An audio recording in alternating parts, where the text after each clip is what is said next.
E outra problemática que as pessoas não entendem, por exemplo, é que nem quando eu fiz os 10 Ironman. Foram 10 dias de ação. Em 10 dias de ação, eu perdi 8 quilos, né? E se for pegar o peso que eu perdi com a quantidade de alimento que eu ingeri nesse tempo, eu estava produzindo de energia de 5 a 6 mil calorias por dia. Deixa eu só te interromper. Tu fez, para quem não faz ideia, porque eu acho que já é difícil eu processar isso. Então, quem tá vendo, tu fez uma prova que equivalem a 10 Ironman. Sim. Seguido. Isso somado dá... Eu tinha até... Esse é o 10, né? Esse é o 10. Depois 30... tem o dobro dessa porra. São 10. Sim. Aproximadamente. Tu lembra? Eu tenho o de 5 aqui. O de 5 foi... Cara, eu tenho uma raiva quando tu pergunta se eu lembro, cara. Quanto foi? Agora é questão de matemática. Foram 38 quilômetros de natação, 1.800 quilômetros de ciclismo e 422 quilômetros de corrida. Seguido. Sem parar. Em 10 dias, eu parei 8 horas. Em 10 dias, essas 8 horas por necessidade fisiológica. E não 8 horas direto, assim, né? Tipo, eu toquei desse dali, eu toquei... Não chegou a dar 3 dias direto. E aí eu fiz uma parada, aí depois parava 1 hora e meia, 2 horas. Acho que depois, para os últimos dias, eu cheguei a parar 2 horas direto, assim. Mas senão eram paradinhas, não era dormir, entende? Era simplesmente fechar o olho um pouco, sentar, né, dar uma relaxada e depois seguir em frente.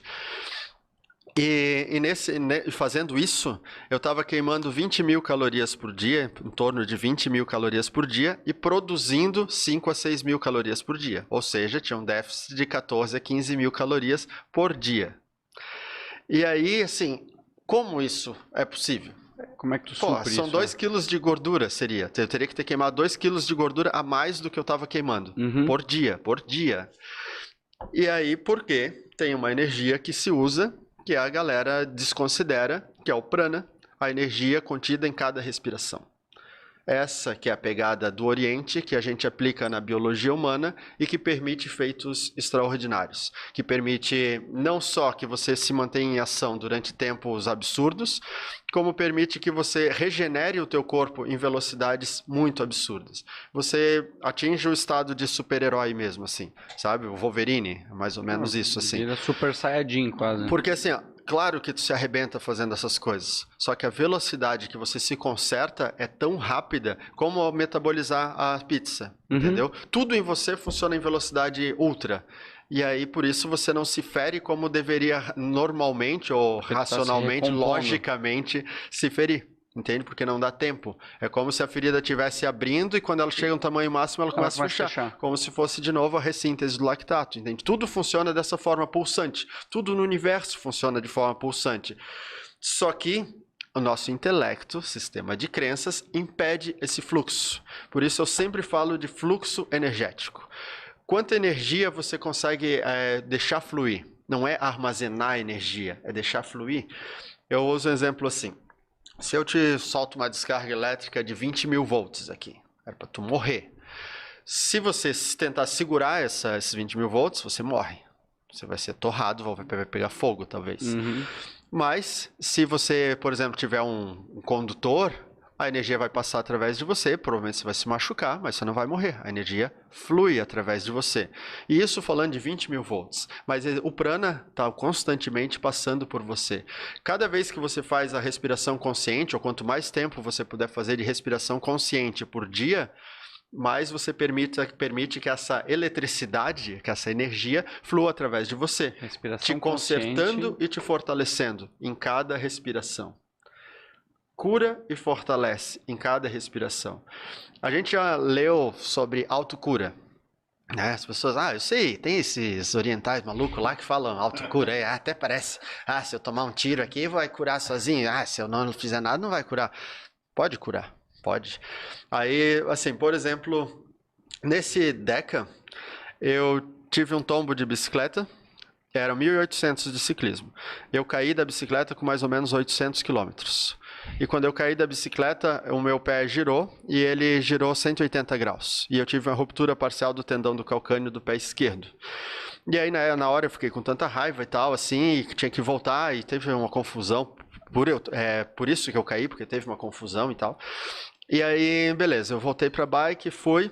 E aí, por eu ter caído, aí todo mundo veio olhar e resolveram a confusão, que era um negócio de cronometragem, que eles estavam querendo dizer que eu tinha feito menos quilômetros do que eu tinha feito e tal. Aí veio os staffs dos outros atletas e foram lá e foram conferir e viram que o que marcava na minha bicicleta... Não, o que marcava na bicicleta estava certo com o caderno e a anotação de todos os staffs. E era o problema de cronometragem do chip que estava na minha bike com o tapete que dava o contato, que contava as voltas, né? Não estava computando. Sim, não estava então, com 800 quilômetros, eles estavam tentando me tirar 150 quilômetros. 150 quilômetros é muita coisa. E eu estava em terceiro lugar nessa hora. Eu estava em terceiro lugar na prova. E aí os caras vieram e falaram, não, pode ficar tranquilo. O que marcar no teu ciclo, a gente vai aceitar como verdade. Pode Isso é um pode circuito pedalar. de volta 7 ou... quilômetros. 7 quilômetros? 7 quilômetros dentro de um parque. E aí, beleza, quando eles falaram que eu valeu o que estava na minha bike, aí eu relaxei, entrei no estado de fluxo energético e comecei a acelerar. E aí, depois de 800 tendão quilômetros... rompido. Sim, eu sentia dor, mas eu não estava dando atenção para aquilo, eu estava simplesmente pensando, eu vou buscar. E eu comecei a pedalar 40 por hora. 40 por hora. E aí, só que eu já não era mais eu era só uma energia na bicicleta. Então, em vez de estar cansado ou limitado pelo meu machucado, eu estava mais poderoso. E aí eu passei o segundo colocado e fiquei em segundo. E aí eu tinha 422 quilômetros para buscar o primeiro colocado. E eu fui nessa prova para bater o recorde mundial. Correndo daí? Correndo. Faltava 400. Acabou 800 quilômetros de bike para lembrar que assim, beleza, acabei, rompi a porra do tendão, deu uma mó merda. Tu ainda ultrapassou um cara e daí tu fala assim, agora eu tenho que correr 400 km. 422 km. Não roube meus 22 km que ficou pesado isso. Eu ia perguntar se tu lembra. E aí, beleza. Aí tem a transição, né? Que aí eu tiro o capacete, guardo a bicicleta, tiro a sapatilha e vou colocar o tênis. Quando eu vou colocar o tênis, aí eu olho pro meu pé. E da minha panturrilha até o meu calcanhar era uma coisa só. Os mexicanos falavam pata de elefante do brasileiro. Aí meus dedos eram umas bolotinhas, as unhas desrolando do dedo, assim, de tão inchado que estava. E eu não conseguia articular o pé mais. Aí vieram os médicos, 2 americanos e um argentino. E o argentino ainda era da prova. Aí ele veio, olhou pro meu pé. E aí falou assim, cara, eu sinto muito. Tua prova terminou. Aí eu comecei a rir, óbvio. E aí eles falaram, cara... Você não vai conseguir caminhar com o pé do jeito que tá. Sempre me embarga isso, falar disso, porque, cara, eu fui muito forte, cara. Eu fui muito forte. E aí você não vai conseguir caminhar com o pé do jeito que tá. Aí eu falei, então tá tudo bem, porque eu não vou caminhar. Eu vim aqui para correr. Aí eles começaram a rir. E aí eles disseram, você vai sentir uma dor absurda. Eu falei, disso eu não tenho a menor dúvida, mas eu vou correr 422 quilômetros.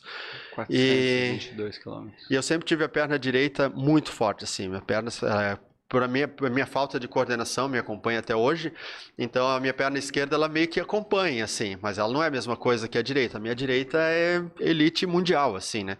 Eu falei, cara, eu posso confiar na minha perna direita, eu vou correr 422 quilômetros com uma perna só. Aí eu falo isso. Caralho, mano. E aí eu falei, me empresta um tênis, cara. Me empresta um tênis que caiba no meu pé e vocês vão ver que eu vou correr. Aí veio um outro americano que estava assistindo, eu calço 42, ele me trouxe um 44. Eu calcei o tênis. Aí eu falei, 422, uma perna só e tem um francês na minha frente para eu buscar. E aí eu começo a correr, e aí eles olham o idiota do brasileiro mancando, sozinho, sem staff, sem ninguém ali, e eu correndo, vou pegar. Esses primeiros 100 metros, esse primeiro 1 quilômetro, tu lembra? Não, é mais vontade até do que tudo. Entrar num estado, assim, ou... Não, porque eu sentia dor, mas não me preocupava. Minha perna direita dava conta. Só que quando deu mais ou menos uns 120 km correndo, eu piso com o pé direito e o pé escorrega, assim. Aí eu pensei, putz, rasgou o tênis, né? Tava folgado, né? Esse pé tava bom, então o tênis tava bem folgado. Deve ter rasgado o tênis. Aí eu paro para olhar o tênis estava ok. Quando eu olho para a minha meia tava toda vermelha. Cheio de sangue. Aí quando eu vou tirar a meia aqui assim, eu puxo a meia, a sola do pé faz assim, abre uma boca de jacaré. Aí descolou essa parte dos dedos aqui, até metade do pé, ela fez assim, ó, ela abriu. Não era uma bolha, assim, ela descolou a sola do pé. Porque aí eu fiquei do pé direito. Aí eu só... Quero o pé bom, aí eu não tinha pé. não tinha mais pé pra correr. Aí eu comecei a chorar pra caramba, aí eu calcei o tênis rapidão, assim, porque se os médicos vissem que eu não tinha mais pé, eles iam me tirar da prova. E aí eu comecei a caminhar assim, aí por quê? Mas por quê? Por quê? Aí entrei no estado de vítima, assim, né? Tava morrendo de medo. E aí por que que isso foi acontecer? Por quê? Por quê? Como é que eu vou fazer? Faltava 300 quilômetros. Como é que eu vou fazer 300 quilômetros sem pé, né? E andando com dificuldade.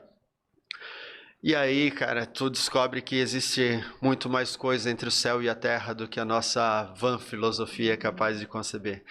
Porque aí eu comecei, primeiro veio aquele sentimento de vítima, de lamentação, lamentando os infortúnios, né? Cara, os caras contaram minhas voltas erradas na natação, tive que nadar 3 quilômetros a mais. Os caras erraram minhas voltas na bike. Aí tive que cair, tive que me machucar. Aí eu vou correr e me arrebento. Porra, cara, o que eu fiz de errado para tudo isso? Aí eu começo a olhar para as coisas e aí eu percebo que a gente nunca tá sozinho, nunca. E aí eu olho para o céu e o céu é um azul que ele é uma cor diferente. Eu olho para as árvores, parece que tem holofotes em cima da árvore. Eu olho para as pessoas, parece que todo mundo me ama. Eu começo a lembrar de todo mundo que existe, de todo mundo que torcia por mim, de todo mundo que acreditava em mim mais do que eu mesmo acreditava. E aí eu lembrava do meu pai.